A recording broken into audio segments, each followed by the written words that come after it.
All right, so let's talk about how to get a child to speak in sentences. This is a step-by-step guide of how I would do it, and we've done it multiple times with hundreds of parents inside of our coaching program.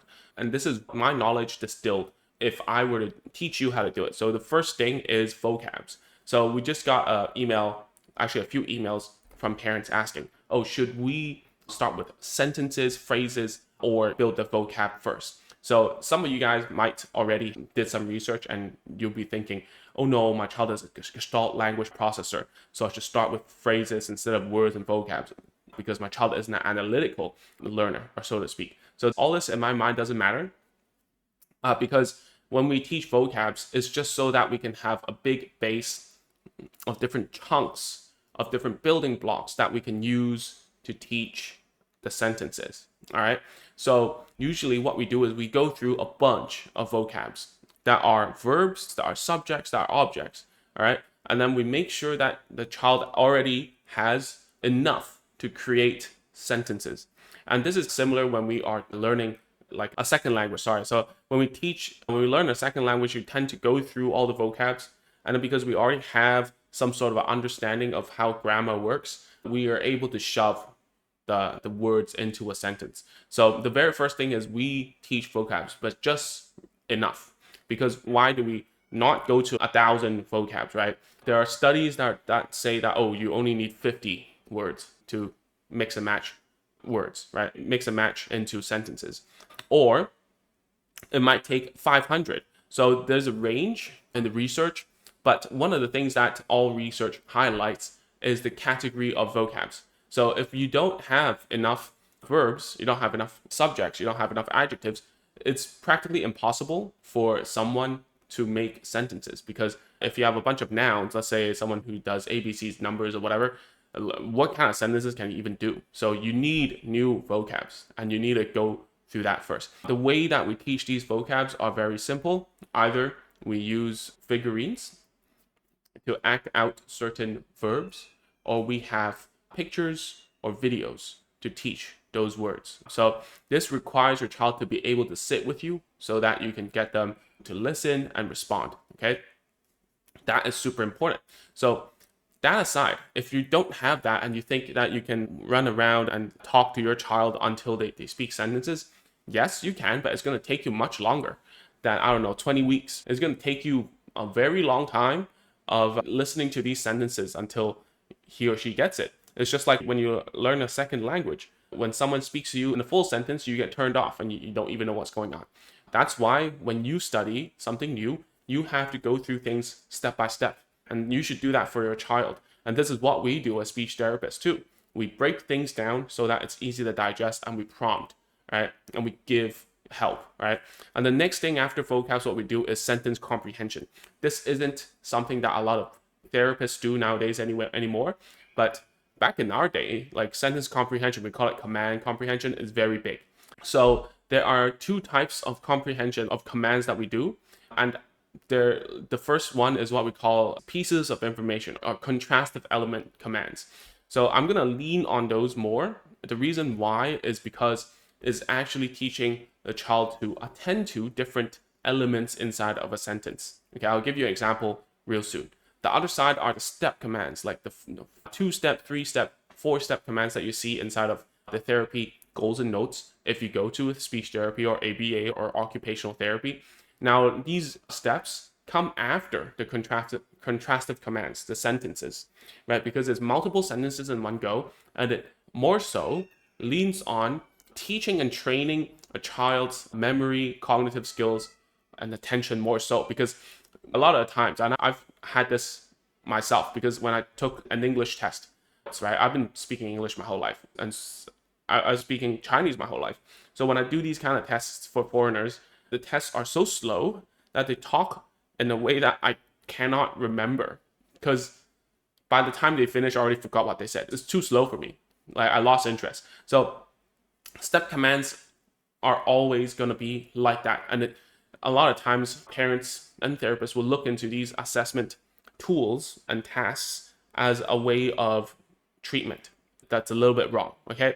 Anyways, so back to the contrastive commands. If a child will understand different sentence structures as commands. Like, for instance, if they can do a subject verb object, they understand that during a play situation, we tell your child to do something like, oh, Woody's kicking the ball, and he picks up Woody from a bunch of other toys, and he does the action and it kicks the ball. And then there's also a contrast. There's a ball, there's like a chair, there's another thing that you can kick. I don't know why I made this example, but the contrast is that he can discern Woody from other toys. He can discern kicking outside of other choices that could happen, right?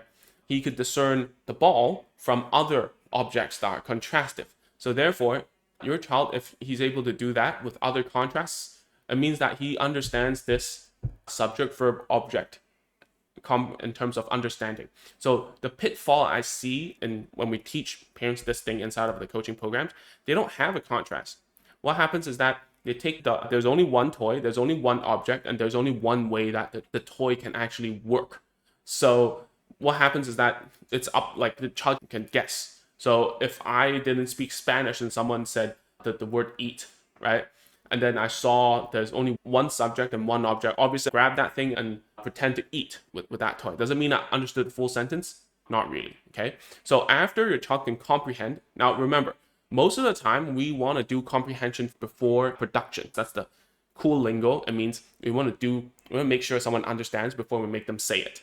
It just makes sense that way. But nowadays, therapy is like production and comprehension are all mixed up, and we do it in a very naturalistic environment, which is fine. To be honest, if you were shoved into a foreign country when you have no means of communicating, when people speak to you in a foreign language in a not unstructured way, in their own way, you will learn very fast because you have the need to. But mind you, remember, a child has no need to communicate with you.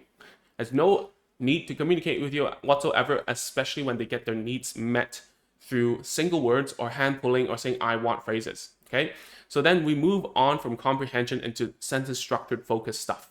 What I mean by sentence structure focused, it means that a lot of the time parents and teachers, they don't really look into what kind of structures does a child have or have not. And this is a language profile. This is part of the language development. We look at someone who, do they have subject verb object?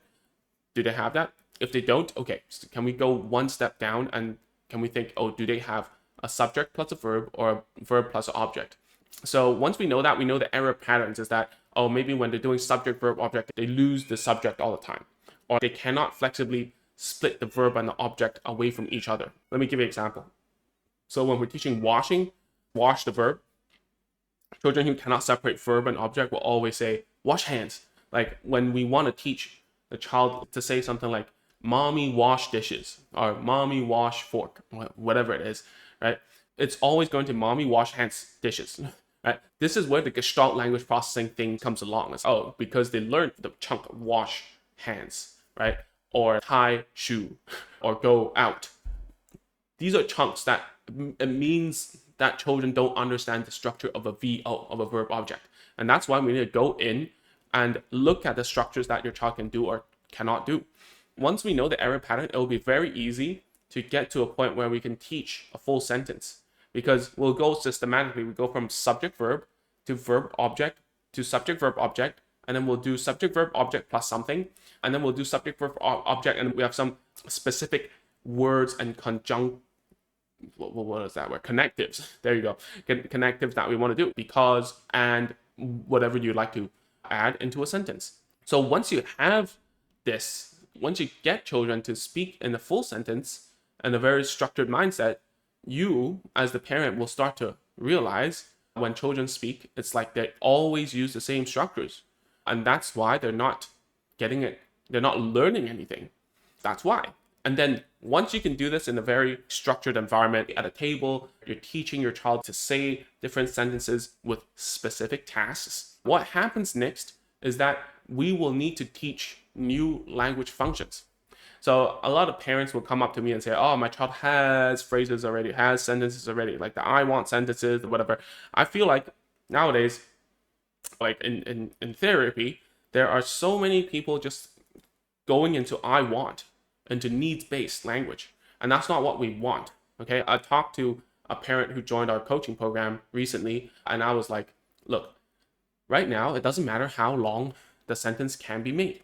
All the sentences are all for need based requests. Like, I want this, I want that. And outside of that, you don't see the child actually talking, right? So this is still a language goal. Some people think it's a social thing. It's not. It's a language goal. We call this language function or language use, right? And we want to change and give more different language functions to children. Let's say that if you want your child to have a back and forth conversation with you, you need to have a common topic, right? This common topic would be play most of the time. So this is why in speech therapy, sometimes the goals are play goals. And it doesn't mean that we're always trying to get the child to talk. It means that we're trying to build a new reason to talk so that we can grab what they learned inside of the structure tasks and then shove it back into the play, right? So this is going to be a little difficult, and a lot of parents don't know how to do this. And this is like the discrepancy, where the discrepancy happens, because either you can follow the structured task nicely because the structure is for you, the parent, and then when you go into play, you think that you're either let the child lead or make them talk 100%. There's no middle ground. And this is where the milieu happens. This is the medium place, a structured play, which a lot of people don't know how to do, a lot of parents. So when parents come onto the coaching programs, what happens is that their therapy mode comes in and they don't know how to transition and teach play. So what we do usually is we give like a 3 sequence thing. And I try my best to give you 100% of what we teach, what I teach inside of the programs. Obviously, there are the free courses as well, and I leave nothing on the table. The only way that we make a living is to coach parents, right? So we leave all the information for you. So let me tell you exactly what we do. We do a sequential play, right? We have a sequence from A to B to C and then finish, right? These A, B, C steps are verbs, okay, are what you can do and act upon those objects. So let me give you an example. This super easy example would be to use a toy food, right? So when we're preparing toy foods to make for, I don't know, for picnic, for dinner, whatever. So you have a toy carrot. The first thing you do is cut. And then you do is wash, probably mix that up, sorry. And then last is cook. So you always, let's say the first step is wash. So wash, cut, cook. Wash, cut, cook, right? That's A, B, C. So after you finish that, you can change the object into something else. It could be an apple, it could be a pear, it could be a chicken, a piece of beef, doesn't matter. So you always go wash, cut, cook. So then you pave the way towards speech later on, right? We don't want your child to talk. We just want to get your child into a routine. And children love routines. If you allow them to keep on doing something, they would, okay? So that's why we need to use that back on them. We need to teach them a bunch of routines that they may like. They should fall in love with it. So we go wash, cut, cook, change, item, wash, cut, cook. Wow. And then we keep on doing it. And then maybe every one cycle from ABC, we give a reward. We reward them. We teach play as a task. We don't think that, oh, the play is so fun, they should want to cut. One of a parent in the coaching program as well, I was talking on the phone with her for an hour. I was like, look, what is happening is like you're thinking that your child would like the play. The play isn't the play until you make it fun and it becomes a routine, so to speak, right? So once you've taught your child to play this routine thing, what you can start to do now is to block your child's hand whenever he wants to do the said action and teach them the appropriate structures that would make sense at that point in time. So then it's not about requesting anymore, it's describing the event so that I know what you want to do. This is very different because when a child wants something, it's very like the thing driven. But here is the activity driven, and there are different steps in the activity, which I will talk about why it's important in the last point, okay? So once we do this, it won't be focused on I want. It would, because there are so many contrastive things going on. It's like if he says, I want cut, and then what? Cut what? And then you give him like a piece of paper, and he doesn't know what he's supposed to cut. So we're paving the way towards using verb and the object in the functional play, in the function of play, right? So he's supposed to say, cut carrot, right? Wash carrot, cook carrot, finish. Wash fish, cut fish, cook fish, eat fish, whatever. We move towards play, away from all the I wants, away from all the request from all the rewards. You've paired the rewards with the play, you've paired the rewards with you, and you paired the play with you as well. And now you are a good play companion. And this is where the real magic happens, because a lot of the times parents are just vending machines. You have some buttons to push, you have some things you're supposed to say, and then children get what they want and they leave. And most of the time, children will play in parallel with you and they don't even want to share the toys. So once you're able to teach a sequence of play, able to teach sentences in a structured way, you become a teacher, a provider, and a play companion, right? So then now we can go on to the last step to make these sentences into real life. I call this sabotaging language. I think I probably learned it from a textbook somewhere. This is what we do anyways in real life and at the center or coaching parents. Why we do this is because when we speak a longer sentence is only to be as specific as possible. If we're not specific enough, people will do the wrong thing. That's why I've made this really long video of 18 minutes so far to depict what exactly to do. Because if I am not specific and as information dense as possible, what's going to happen is that you're going to take whatever that people say and do something that will not yield results. That's why I'm taking the time to talk as much as I can. So it's the same for children. Why? What's the difference? Let me tell you. So if a child says cookie or open, right? What are they saying? There are so many things that are lost in the context. For instance, if I said cookie, it means I have to walk to the fridge or the cabinet, so to speak, open the cabinet, grab the cookie jar, open the cookie jar, give you the, I'll need to take a plate, I put the cookie on the plate and I give it to you. And sometimes children might enjoy the cookie with an Oreo with milk. So then I need to go to the fridge, grab the milk, pour it into the cup and give it to your child, right? So all these steps can be the same as the play sequence, all right? And why I say sabotage is like, if someone says cookie, I can act like I don't understand unless there's enough information. So this is especially true for English, because in different languages like Chinese, Japanese, sometimes the subject is included in the context, and it doesn't make sense for someone to say, I take the jar. The I or the you is already in the context, right? But for English, right, what I can do is when it says cookie, I'm like, yes, that's cookie. And just that's it. And then the child gets a little pissed off. It's like, cookie, open. It's like, open. Okay, cool. So let's see what I can open. Maybe like this tissue. It's like, open the tissue. What do you want? What do you mean? And then you can now, because you've had that time to structurally teach your child something, he now has the patience to receive prompts and cues in real life, and that he has a trust in you that is, oh, she's going to give it to me. No problem. I just need to say what she wants me to say. So I'll like calm down a bit. So now you can teach. Oh, open the cabinet, right? Get container, get cookie jar, okay, get cookie jar, okay. Open the cookie jar, okay, cool. What's next? Oh, okay, get a plate. And then put the cookie on top. And then give it to you. And that's it. So you go through these, and then you can be even more specific who's doing it, right? If you say get the cookie jar, okay, you do it then. Steve, get the cookie jar.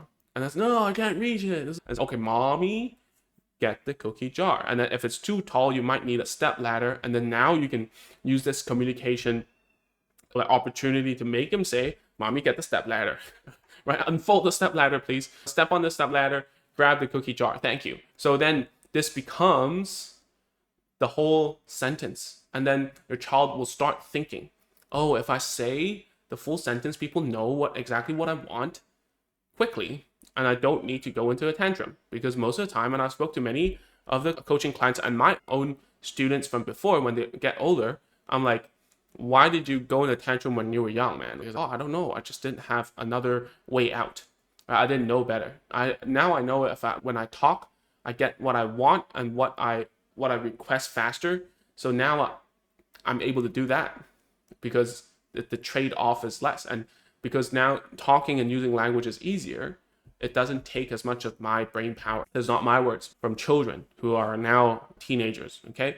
So that's how I would do it. And that's how we've been doing it for the past like 2.5 years with hundreds of parents inside of the coaching parent programs. So if you want to see, if you want to work with us, there's a link in the description below. You can click on it.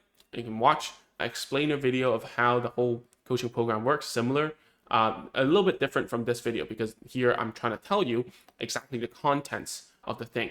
But at the end of the day, if you want your child to start speaking sentences in like 20 weeks, we have a program for that. So just look at the video and the link below.